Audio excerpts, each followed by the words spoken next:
የብልጽግናው መሪ አብይ አህመድ ሰዎች በመናገራቸው ብቻ ታስረው አያውቁም አሉ። የብልጽግናው አገዛዝ ግን ላለፉት ዓመታት ሰዎችን በፖለቲካዊ አመለካከታቸውና አቋማቸው ምክንያት ለእስርና ለስደት ሲዳርግ እንደቆየ የሚታወቅ ነው። ጉዳዩን የተመለከተ ዝርዝር መረጃ ይዘናል። በሌላ በኩል ጠቅላይ ሚኒስትሩ ከጤና ባለሙያዎች ጋር ለመነጋገር ስብሰባ ጠርተዋል። ከአንድ ወር በላይ ለሆነ ጊዜ በአድማና በተቃውሞ የቆዩት የጤና ባለሙያዎቹ አሁን ላይ ከጠቅላይ ሚኒስትሩ ጋር ድርድር ሊቀመጡ እቅድ መያዛቸውን የተሰማው። በዚህ ጉዳይ ላይ አስቸኳይ የተባሉ መረጃዎችም ወጥተዋል። ወደ በኋላ ላይ የምትሰሙት ይሆናል። በአማራ ክልል የተለያዩ ቦታዎች ውጊያዎች ተጠናክረው ቀጥለዋል። በ24 ሰዓት ውስጥ በመርሳ፣ በጠለምት፣ በላስታ፣ መካነ ሰላም፣ ጋይንትና በሌሎች አካባቢዎች ከባድ የተባሉ ውጊያዎችና ወታደራዊ ውጥረቶች የተከሰቱባቸው አጋጣሚዎች ተፈጥረዋል። ጉዳዩን የተመለከቱ አጫጭር መረጃዎች ከየቀጠናው ደርሶናል። ይህንንም ወደ እናንተ የምናቀርበው ይሆናል። ጄኔራሉ ስብሰባውን አቋርጠው መውጣታቸው ተነገረ። ዛሬ ጧት በሀገሪቱ አንድ የሚታወቁ ከፍተኛ ጄኔራል የሥራ አስፈጻሚዎቹ ጄኔራሉን እንፈልጋለን ብለው ጠርተው ማነጋገር ከጀመሩ በኋላ ይህንን ውይይት አቋርጠው ጄኔራሉ መውጣታቸው ተነግሯል። ጉዳዩን የተመለከተ መረጃም ይዘናል፣ ተሰሙታላችሁ። ሰላም ጤና ይስጥልን። በመላው የዓለም ክፍል የምትገኙ ክቡራትና ክቡራን የኢትዮስ ሚዲያ ቤተሰቦች እንደምን ቆያችሁ? እነሆ ከተለያዩ ታማኝ መረጃ ምንጮች የደረሱንን አዳዲስ መረጃዎች ይዘን ቀርበናል። ለቻናላችን አዲስ ሆናችሁ ካላችሁ ሰብስክራይብ አድርጉ፣ ቪዲዮውንም ላይክ እና ሼር በማድረግ ጀምሩ። በቀጥታ ወደ መረጃዎቹ አለፍን። እስከ መጨረሻው ተከታተሉን። የኢትዮጵያ የጤና ባለሙያዎች ከጠቅላይ ሚኒስትር አብይ አህመድ ጋር ድርድር ሊቀመጡ መሆኑ ተሰማ። በሚቀጥለው ሰኔ 6 በጠቅላይ ሚኒስትር ጽሕፈት ቤት ይህንን የተመለከተ ስብሰባ እንደሚደረግ ውስጣዊ ምንጮች ገልጸዋል። የጤና ባለሙያዎች ለአንድ ወር ካደረጉት ጠንካራ የመብት ጥያቄና ንቅናቄ በኋላም ከጠቅላይ ሚኒስትር አብይ አህመድ ጋር ፊት ለፊት ሊገናኙ ፕሮግራም እንደተያዘም የውስጥ አዋቂ የመረጃ ምንጮቻችን ነግረውናል። ሆኖም ግን የጤና ባለሙያዎቹ ለማህበራቱ የቦርድ አመራሮችና አባላት ተወካዮች የተለያዩ ቅድመ ሁኔታዎችን እያስቀመጡ ነው የሚገኙት። አንደኛ፣ የጤና ባለሙያዎች በርካቶቹ ታስረዋል፣ ከስራ ተፈናቅለዋል፣ ታግደዋል፣ ከትምህርታቸው የተባረሩ አሉ። ስለዚህ እነዚህ በዚህ ሁኔታ ባሉበት ሁኔታ መነጋገር ምን ለውጥ ያመጣል? ስለዚህ የታሰሩ ተፈተው፣ የታገዱ ወደ ስራቸው ተመልሰው፣ የተባረሩትም እንደዚሁ በይቅርታ ከተመለሱ በኋላ ነው መነጋገር የሚቻለው። ሁለተኛ፣ የጤና ባለሙያዎች ካቀረቧቸው 12 ጥያቄዎች እስካሁን ላንዱም የተሰጠ ምላሽ የለም። ስለዚህ እነዚህ ምላሾች ሳይኖሩ እንዴት ከጠቅላይ ሚኒስትሩ ጋር መነጋገር ይቻላል? ጠቅላይ ሚኒስትሩ እነዚህን ጥያቄዎች እንደማይመልሱና አቅጣጫ እንደማይሰጡ እየታወቀ ይሄ ለፖለቲካ ፍጆታ የታሰበ አይደለም ወይ በሚል ቅሬታ ከወዲሁ እየተነሳ ነው። ሶስተኛ፣ በመንግስት ሚዲያዎች በኩል በጤና ባለሙያዎች ላይ ለተፈጸመው ስም ማጥፋቶችና ማጠልሸቶች፣ የፕሮፓጋንዳ ጥፋቶች ማስተባበያ ሳይሰጥ በመንግስት በኩልም ይቅርታ ሳይጠየቅ ስብሰባ ማድረጉ ምን ጥቅም አለው የሚሉ ጉዳዮችን አንስተዋል። በዚህ በኩልም የጤና ባለሙያዎቹ ቅድመ ሁኔታ አስቀምጠዋል። ማህበራቶቹና ቦርዶቹ በተያዘው መርሃ ግብር መሰረት ተገኝተው ስብሰባውን ያደርጋሉ ወይ? ቀጣይ ሰኔ 6 ምላሽ ያገኛል። ጄኔራሉ ስብሰባውን አቋርጠው መውጣታቸው ተነገረ። ጄኔራል ታደሰ ወረደ ስብሰባ ማቋረጣቸውን የተሰማው ዛሬ ጠዋት በደብረ ጽዮን የሚመራው የህወሓት ቡድን ስራ አስፈጻሚዎች ፕሬዝዳንቱን ጄኔራል ታደሰ ወረደን ጠርተው ማነጋገር እንፈልጋለን ብለው ውይይት መቀመጣቸው ታውቋል። ስራ አስፈጻሚዎቹ የንግግራቸው ይዘት ሁሉም ተመሳሳይ ነው። ታደሰ ወረደ አንተ በእኛ መንገድ አትሄድም፣ እኛን መስማት ስላልቻልክ የትግራይ ህዝብ አደጋ ላይ እየወደቀ ነው ያለው ማለታቸው ተሰምቷል። ጄኔራል ታደሰ ወረደ የተወሰኑትን ሰዎች ቃል ከሰሙ በኋላ ሌሎቹ እንዳይቀጥሉ አስቁመው በእኔ መንገድ አልሄድም ካላችሁ፣ አዎ ዛሬ ነገ ከነገ ወዲያ ወደ እናንተ አልሄድም፣ በራሴ መንገድ እሄዳለሁ፣ የትግራይ ህዝብ አደጋ ላይ ነው ብላችኋል፣ አዎ ወደ አደጋ እየገባ ነው፣ ግን ወደ አደጋ የሚያስገባው ማን ነው? እናንተ ሰዎች አይደላችሁም? ስለዚህ ከቻላችሁ ቆም ብላችሁ ማሰብ ጀምሩ። በጣም ዘግይቷል፣ ግን አሁንም አልረፈደም። ስራ አለኝና በዚህ አጀንዳ ላይ ተጨማሪ ጊዜ ማጥፋት አልፈልግም ብለው ስብሰባ አቋርጠው መውጣታቸው ተነግሯል። በሌላ መረጃ በአማራ ክልል የተለያዩ አካባቢዎች የሚደረገው የፋኖና የመንግስት ወታደሮች ውጊያ ቀጥሏል። በደቡብ ጎንደር ላይ ጋይንት የፋኖ ቤተሰብ ናቸው በሚል የመንግስት የጸጥታ ኃይሎች መኖሪያ ቤቶችን እያቃጠሉ እንደሆነ ተነግሯል። በትናንትናው ዕለት ግንቦት 30 2017 ዓ.ም በአካባቢው የሚንቀሳቀሱ የመንግስት የጸጥታ ሰዎች ጎብጎብ ከተማ ተብላ በምትጠራ ከተማ አቅራቢያ የፋኖ አይተን መላኩ ቤተሰቦችን 2 መኖሪያ ቤቶችና ሙሉ የቤት ንብረት አቃጥለዋል።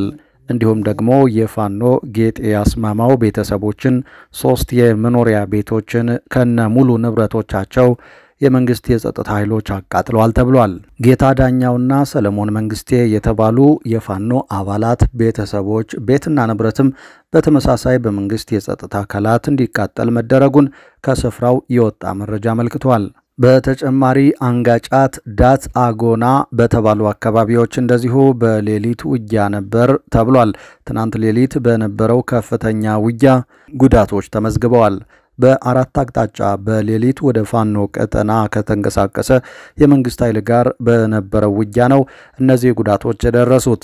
በውጊያው በፋኖም ሆነ በመከላከያ ላይ ጉዳቶች ደርሰዋል ከመባሉ ውጪ በዝርዝር የወጡ አሃዛዊ መረጃዎች የሉም።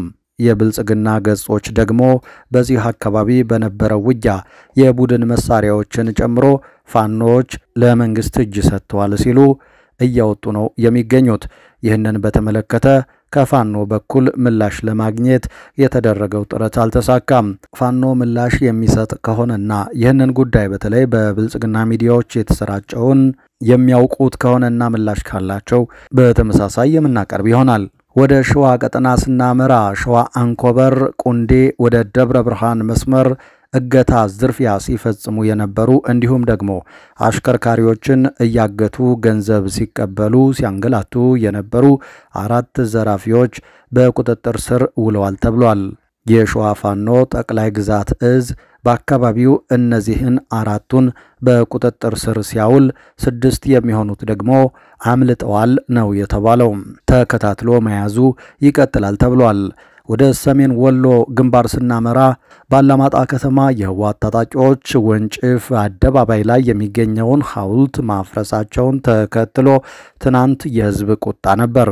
የአካባቢው ማህበረሰብ ለማንነታቸው መስዋዕትነት የከፈሉ ሰዎችን ለመዘከር ያሰራውን ሐውልት የህወሓት ታጣቂዎች ማፍረሳቸውን ተከትሎ በትናንትናው ዕለት ቁጣ ተቀስቅሶ እንደነበር ሚዲያችንም መዘገቡ ይታወሳል። ይህንን ተከትሎም ብዙ ህዝብ ተቆጥቶ አደባባይ ወጥቶ ነበር። መከላከያ ህዝቡን በትኗል። ዛሬም በየአስፓልቱ ህወሓት አካባቢውን ለቆ እንዲወጣ ራያ ወሎ ነው፣ ራያ አማራ ነው የሚሉ በርካታ ጽሑፎች በአስፓልት ላይ በቀለም ተጽፈው ተገኝተዋል። ውጥረቱን ተከትሎ በከተማው ሰልፍ ይደረጋል እየተባለ ይገኛል። ፌዴራል ፖሊስና መከላከያ በከተማው በየአደባባዩ በመቆም ሰዎች እንዳይንቀሳቀሱ ፍተሻ ሲያደርጉ መዋላቸውንም ከቦታው የደረሱን መረጃዎች አረጋግጠዋል። በሌላ መረጃ የብልጽግናው ፕሬዝዳንት አብይ አህመድ ሰዎች በሐሳባቸውና በመናገራቸው ታስረው አያውቁም አሉ። ጠቅላይ ሚኒስትሩ ከኢትዮጵያ ቴሌቪዥን ጋር ባካሄዱት ቃለ ምልልስ ላይ ከዚህ በፊት በመንግስታቸው ባልተገለጸ ሁኔታ ኢሰመኮ ባለፉት 3 እና 4 ዓመታት በተዛባ መንገድ በኢትዮጵያ መንግስት ላይ ሪፖርት ሲያወጣ ነበር ሲሉ ተደምጠዋል። ይህን የኢሰመኮን እንቅስቃሴም መንግስታቸው በዝምታ ያለፈው ለተቋም ግንባታ በሚል ነው ብለዋል። መንግስት ለሰብአዊ መብት ከፍተኛ ኮሚትመንት አለው ያሉት ጠቅላይ ሚኒስትሩ ኮሚሽኑ እዚች አካባቢ ተቀምጦ ከአዲስ አበባ ሲያወጣ የነበረውን ሪፖርት እያዳመጠ ዝም የሚል መንግስት መፍጠር መቻላችን ትልቅ እምርታ ነው ብለዋል። የአብይ ንግግር ሆን ተብሎ የተነገረ ሲሆን በቀጣይ ግፍና ጭፍጨፋቸውን በሚያጋልጥ ማንኛውም ተቋም ላይ እስካሁን ሲያደርጉት ከነበረው በላይ እርምጃ እንደሚወስዱ የጠቆመ ነው። ኢሰመኮ በሀገሪቱ በብልጽግናው መንግስት የተፈጸሙና እየተፈጸሙ ያሉ ግፍና ሰቆቃዎችን፣ የሰብአዊ መብት ረገጣዎችን፣ አስገድዶ መድፈሮችን፣ ያለአግባብ እስሮችን፣ አስገድዶ መሰወሮችን፣ መንግስታዊ እገታዎችን፣ የድሮን ጥቃቶችን፣ የጦር ወንጀሎችን፣ ማፈናቀሎችን፣ ማንነት ተኮር ጥቃቶችን በሚመለከት የሰራቸው ሪፖርቶች ከተፈጸመው አንጻር 2/100ኛውን እንደማያክል እንኳን ይታወቃል። ይህንን ደግሞ ራሳቸው ጠቅላይ ሚኒስትሩና መንግስታቸው የሚያውቁት ሲሆን ይህ ንግግራቸውም ሁለት ዓላማ አለው። አንደኛው ይኸው ነጻነት ሰጥተናል የሚል ሲሆን ሁለተኛው ደግሞ በቀጣይ ኢሰመኮን ጨምሮ ሌሎች ተቋማት ተመሳሳይ የሰብአዊ መብት ትግል እንዳያደርጉ ለማሳሰብ ነው። ሌላኛው ጠቅላይ ሚኒስትሩ ያነሱት ጉዳይ ዛሬ ላይ ሐሳቡን በነጻነት ስለገለጸ የሚታሰር አንድም ሰው የለም የሚለውን ነው። ሰዎች በማንነታቸው፣ በፖለቲካዊ አቋማቸው፣ በሙያቸውና በንግግራቸው ምክንያት ታስረው እስር ቤቶችን ሞልተዋቸዋል። ይህ ዓለም የሚያውቀው ሐቅ ቢሆንም ጠቅላይ ሚኒስትሩ ግን በምን ታመጣላችሁ እብሪት በሰሞኑ ቃለ መጠይቃቸው ይህንን ጨምሮ በርካታ ክህደቶችን በልበ ሙሉነት ሲያስተላልፉ ነበር። በሌላ ዜና የኦጋዴን ብሔራዊ ነጻነት ግንባር ኦብነግ ሶማሊያ ውስጥ የትጥቅ ትግል ጀመረ። በአብዱራህማን ማሃዲ የሚመራው የኦጋዴን ብሔራዊ ነጻነት ግንባር ክንፍ መቀመጫውን በጎረቤት ሀገር ሶማሊያ በማድረግ የትጥቅ ትግል መጀመሩ ተሰምቷል። በሶማሊያ የትጥቅ ትግል ጀምሯል የተባለው የኦብነግ ክንፍ ውሳኔውን ያሳለፈው ድርጅቱ በቅርቡ ለሁለት መከፈሉን ተከትሎ ነው። ታጣቂ ቡድኑ ከ6 ዓመታት በፊት ሰላማዊ ትግል ለማድረግ ከኤርትራ ወደ ሀገር ቤት በመግባት በምርጫ ቦርድ ተመዝግቦ የነበረ ቢሆንም ኦብነግ ለሁለት መሰንጠቁን ተከትሎ በአብዱራህማን የሚመራው ኃይል በሶማሊያ የትጥቅ ትግል መጀመሩን ጉዳዩን በቅርበት የሚከታተሉ ምንጮች ገልጸዋል። ለ33 ዓመታት ያህል በትጥቅ ትግል ሲንቀሳቀስ የነበረው ኦብነግ ወደ ሰላማዊ ትግል ለመግባት የወሰነው ከአብይ አህመድ መንግስት ጋር በነሐሴ 2010 ዓ.ም ስምምነት ላይ ከደረሰ በኋላ ነበር። ይሁን እንጂ አብዱራህማን ማሃዲ የሚመሩት የኦብነግ ክንፍ ከመንግስት ጋር ግንኙነት አናደርግም፣ ቀጣይ የትግል ስልታችንን በተመለከተ ከህዝብ ጋር ውይይት እናደርጋለን ሲል ለቢቢሲ የአማርኛው የዜና ክፍል የገለጸው ባሳለፍነው የካቲት ወር መጨረሻ ላይ ነበር። ታጣቂ ቡድኑ ሰላማዊ የፖለቲካ ትግልን አቁሞ አባላቱንና ደጋፊዎቹን ለአዲስ ትግል እያደራጀ እንደሆነ ያስታወቀው የካቲት 23 2017 ዓ.ም ባወጣው መግለጫ ነበር። ይህንን ተከትሎ የኦብነግ ሌላኛው ክንፍ ሚያዝያ 1 2017 ዓ.ም ባካሄደው ሁለተኛ መደበኛ ጉባኤ አብዱራህማን ማሃዲን ከሊቀመንበርነት አንስቶ በሌላ መተካቱ ይታወሳል። ውሳኔውን ተከትሎ የትጥቅ ትግል የጀመረው የኦብነግ ክንፍ በበኩሉ በግንቦት 7 2017 ዓ.ም ባወጣው መግለጫ የኢትዮጵያ ብሔራዊ ምርጫ ቦርድና የሶማሌ ክልል መንግስት በተቀናጀ መልኩ የፓርቲውን አመራር ለመበታተን እየሰሩ ነው በማለት ምላሽ ሰጥቶ ነበር። ቡድኑ አክሎም የሶማሌ ክልል መንግስት ጣልቃ ገብነት ከፌዴራል መንግስት ጋር በ2010 ዓ.ም የተፈረመውን የሰላም ስምምነት አደጋ ላይ በመጣል ፓርቲውን ወደ ትጥቅ ትግል እንዲገባ እያደረገ ነው በማለት አስጠንቅቀው ነበር። አብዱራህማን የሚመራውን ክንፍ ጨምሮ ኦብነግ ከ6 ዓመታት በፊት በኤርትራ አስመራ ከተማ ከመንግስት ጋር ያደረጋቸውን ተከታታይ ውይይቶችንና ስምምነቶችን ተከትሎ በሰላማዊ መንገድ ለመታገል ወደ ኢትዮጵያ መግባቱ የሚታወስ ነው። ይሁን እንጂ የአብይ አህመድ መንግስት ቃሉን አጥፎ ያደረግናቸው ስምምነቶች እንዳይፈጸሙ አድርጓል የሚል ቅሬታ በማቅረብ በአብዱራህማን የሚመራው ክንፍ በምርጫ ቦርድ ተመዝግቦ ሰላማዊ ትግል እያደረገ ካለው ኦብነግ በመገንጠል ወደ ትጥቅ ትግል መግባቱን መረጃዎች ያሳያሉ። ወደ ትጥቅ ትግል የገባው የኦብነግ ክንፍ የአብይ አህመድ መንግስት ቃሉን አጥፎ እንዳይፈጸሙ አድርጓል ካላቸው ስምምነቶች መካከል የኦብነግ ታጣቂዎችን ወደ ክልሉ የጸጥታ ኃይል ማስገባት፣ በጦርነት የተጎዱትን መልሶ ማቋቋም፣ የኦጋዴንን ህዝብ የራስን ዕድል በራስ የመወሰን ጥያቄ መመለስ፣ በህዝቡ የተፈጠሩትን ፖለቲካዊ፣ ኢኮኖሚያዊና ባህላዊ ቅሬታዎችንና መገለል በዘላቂነት መፍታት የሚሉት ይገኙበታል። ኦብነግ በ2010 ዓ.ም የሰላም ስምምነት በተፈራረመበት ወቅት 18000 ገደማ ታጣቂዎች የነበሩት ሲሆን ምን ያህሉ የቀድሞ ታጣቂዎቹ በአብዱራህማን ማህዲ የሚመራውን የኦብነግ የትጥቅ ትግል እንደተቀላቀሉ የታወቀ ነገር የለም። ኦብነግ የትጥቅ ትግል እንቅስቃሴ ጀምሮበታል የተባለው የሶማሊያ አካባቢ መካከለኛው ሸበሌ ቀጠና እንደሆነ ለዞብል ፖስት የደረሰው መረጃ ያሳያል። ቀጠናውን አልሸባብ በስፋት የሚንቀሳቀስበት እንደሆነ ከዚህ በፊት በስፋት የወጡ መረጃዎች ያሳያሉ።